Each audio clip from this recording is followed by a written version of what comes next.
2 years ago, Scotland's Corsa burned to a crisp on the Carlisle stages.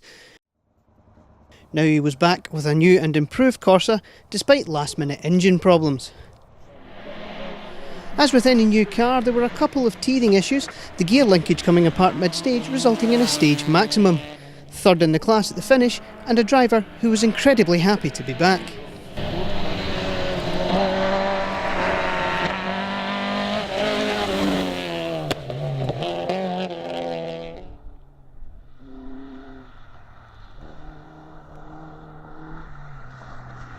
After some work over the winter, Stephen Crockett was out in the now much more potent 205.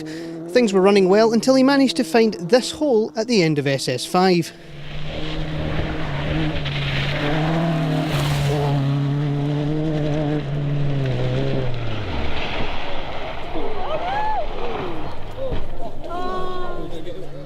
Once back on the road, the 205 claimed second in class. The first one was okay, I was just a bit slow getting back into it, but second one we pushed on.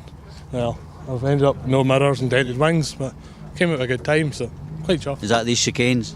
Aye, yeah, so. After competing in select SRC events in 2017, Neil Cowan Jr. and Thomas Bruce had made the trip up north to the Snowman for the first time. Staying out of trouble was the order of the day, and it worked, the MG taking the class by almost 6 minutes.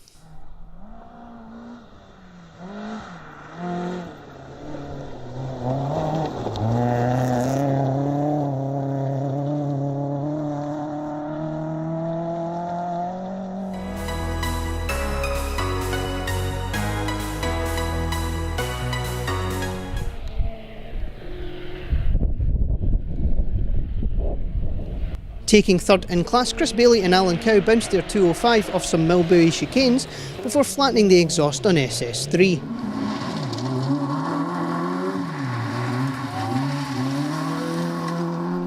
After a few moments on the ice of SS1, Tom Howie's Sunbeam broke its clutch cable on SS2. Once the problems were solved, he was able to storm the rest of the day to grab second at the finish and only 11 seconds away from the class win.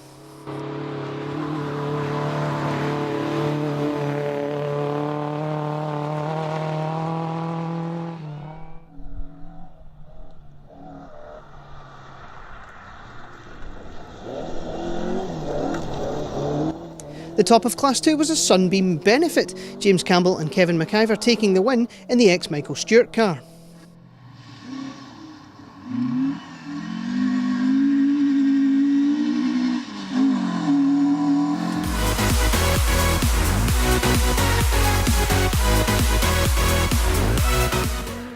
There was carnage in Class 3 with Keith Riddick,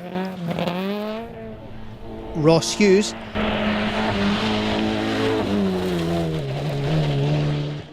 and Neil Coulter all retiring.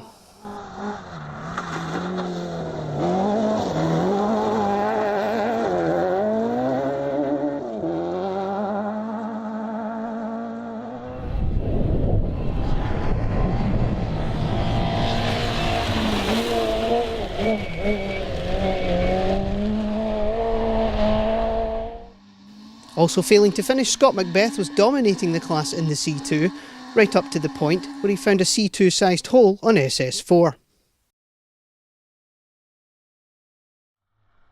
Rounding off the class finishers, Nikki Addison and Rachel Matheson were sampling the woods for only the second time after competing in last year's Galloway Hills, the Snowman going much better, and they were rewarded with 5th in class. Pushing their C2 over the finish line after the engine cried enough, Drew Barker and Shona Hale's efforts were rewarded with a 4th in class.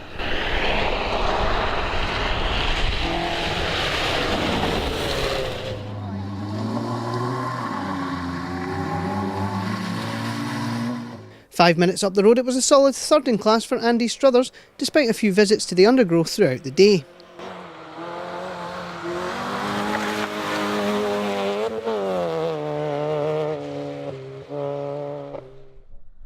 Rueing a lack of spotlight, Stephen Belshaw was still happy with a solid 2nd in class and top Citroen C2.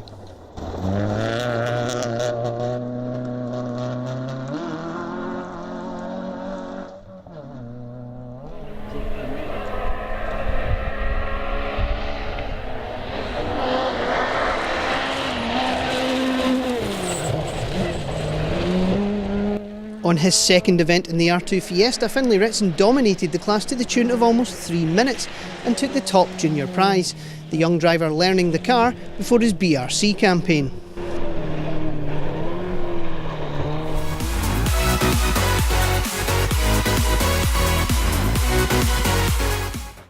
Taking second, Fraser McNichol and Keith Boa were taking no chances in the icy conditions, a mystery vibration also curbing their enthusiasm.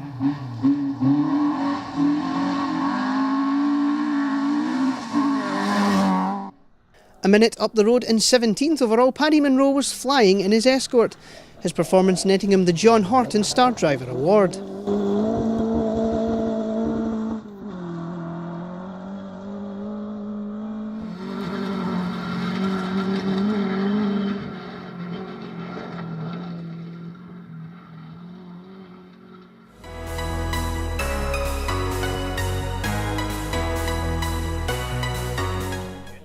Another driver wishing for spotlights, Scott Burness was happy with second in class, especially as he spent most of the day with a burst rear shock absorber and an unwell co-driver.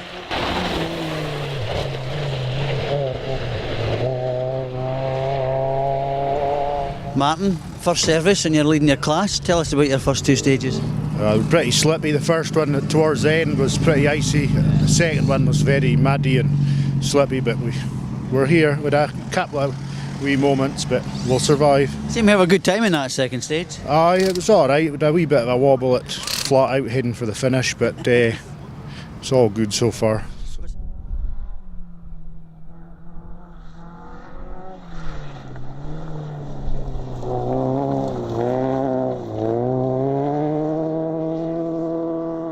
Two and a half minutes up the road, Martin Crombie visited a couple of ditches on his way to a dominant class win in the 306.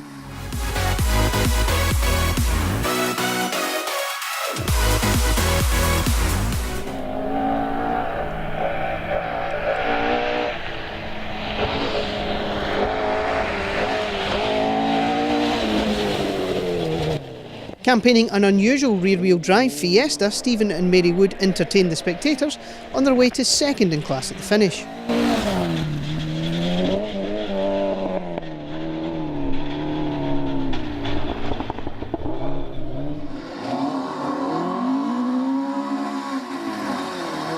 are you feeling this morning? We're feeling well, we're well slept, we're well rested, we're well prepared, we're good to go. Do you know what to expect today though, eh? This is our first time doing this event and we just don't know. We're just going to have to watch the surface and I think it's going to be a finisher's rally. I think if we can get to the end we'll be more than happy. Yeah. After their big roll in the Galloway Hills, Paul McErlean and Niall McKenna were back across from Ireland with a rebuilt and more powerful Mark II.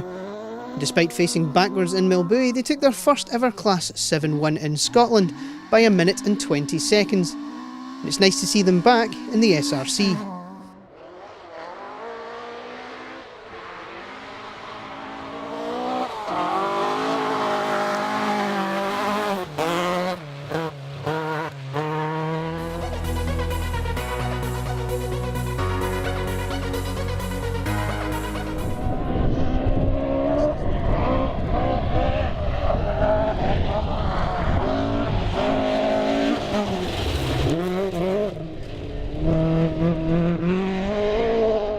It's a fair achievement these days to stick a two-wheel drive car in the top 10 of an SRC round. Greg McKnight and Harry Marchbank managing a fantastic 8th overall in the Big Escort and taking the top two-wheel drive honours.